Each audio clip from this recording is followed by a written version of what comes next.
Magandang araw mga idol! Welcome back sa ating episode ngayon. Marami sa atin ang nagtatanong kung kailan magbabalik ang iconic Honda Scoopy dito sa Pilipinas. Pero parang wala pang ganap na balita mula sa Honda Philippines. Pero alam nyo ba mga idol, may papalit na ata sa kanya?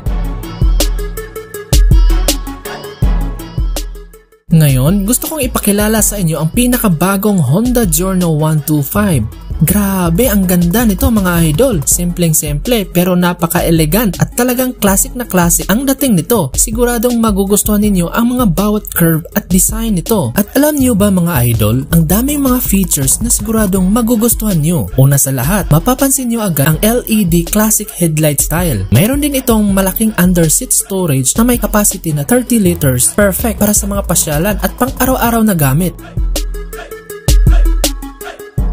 Hindi lang yan mga idol, meron din itong Honda Smart Key System at USB power socket para sa added convenience. At ang ganda ng LCD meter panel nito, talagang modern pero classic ang dating.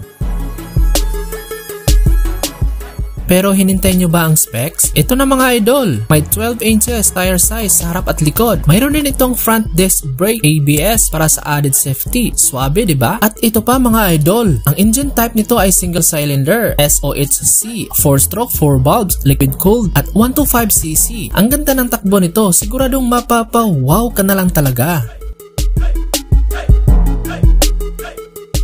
Ang presyo naman nito, kung i-convert natin sa peso, ay nasa 96,200 pesos lamang. May special edition din pala ito mga idol, ang Donald Duck Edition. Astig diba? So mga idol, ano sa tingin nyo? Ito na kaya ang papalit sa Honda Scoopy dito sa Pilipinas? Sabihin nyo sa akin sa comment section at huwag kalimutan mag-like, mag-share at subscribe sa ating channel para sa mga updates. Maraming salamat mga idol, hanggang sa susunod na episode. Magandang araw!